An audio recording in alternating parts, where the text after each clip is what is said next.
What's up everybody? In this video, we are going to learn about basic electronics and some concepts that we will use for this course.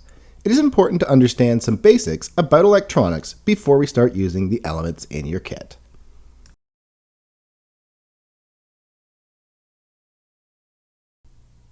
Since we are working with electricity, it is important to understand electrons. They are super fast and seek out the path of least resistance. When you connect your circuit, the electrons move quickly. If there are any errors with the circuit, this can lead to melting or burning, which is not good. Think of the analogy that electrons flow downhill and that they are always in motion.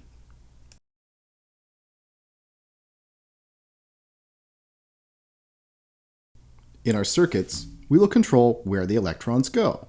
This involves using conductors and insulators. A conductor is a material that allows electrons to flow easily. This would be something like metal. An insulator is a material that limits or prevents electron flow. This would be something like rubber.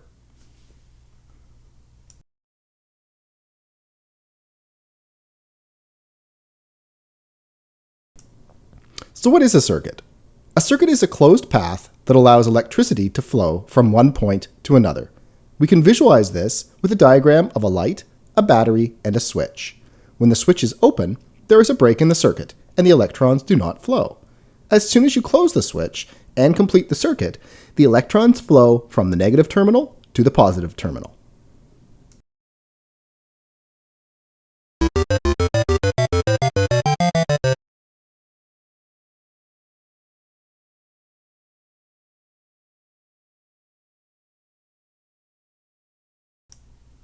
We can use a multimeter to test our circuits and see where the electrons are flowing. It is not required to have a multimeter, but it is a useful tool if you want to continue in the makerspace.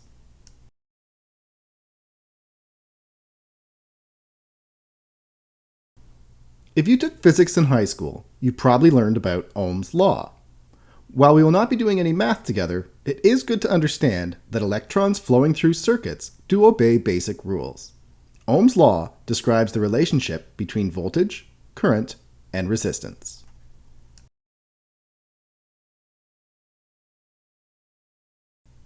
You can read Ohm's law as V equals I times R, or volts equals current times resistance.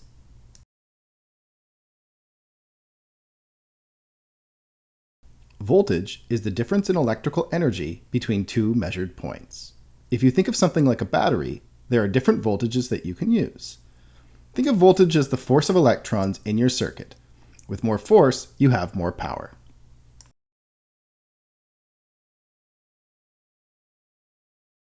Current is the rate of flow of electrons.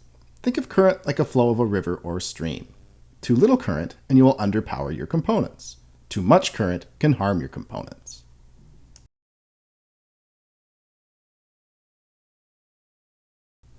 Resistance is the restriction of flow of electrons in a circuit. Even conductors have a resistance, but it might be minimal. For resistance, think of this as like a tap or a dam blocking the flow of a river.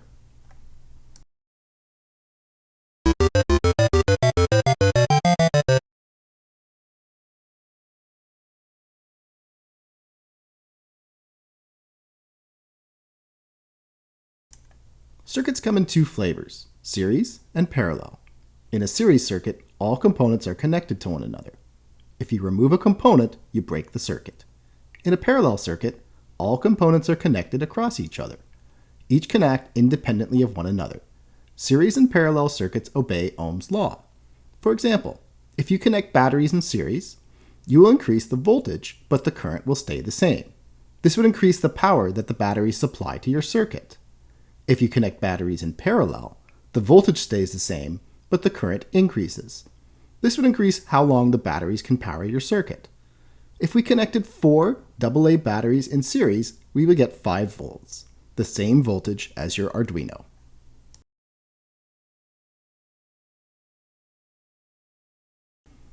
We'll be using a breadboard to build our circuits. Breadboards enable quick connections between components. Within the board are conductive strips arranged in rows. This allows you to connect components to one another. The terminal strips are connected to one another horizontally. There's a break between the horizontal strips down the middle. We'll call this the Great Divide. On the sides of your breadboard, the terminals are connected vertically.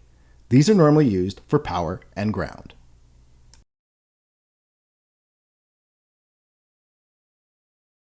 Understanding your power source is the key to electrical circuits.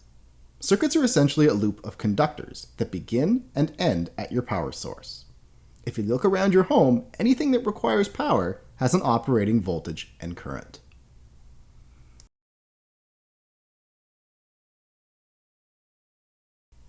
We will be working with low voltages. Your Arduino will be the power source for most of your circuits. It can produce either a 5 volt or 3.3 volt. These are not high voltages, and they are safe for us to work with. That being said, it is always important to double check your circuit before you connect the power. To recap, at the end of this video, you should have a better understanding of the basic electronics that we will be using in this course.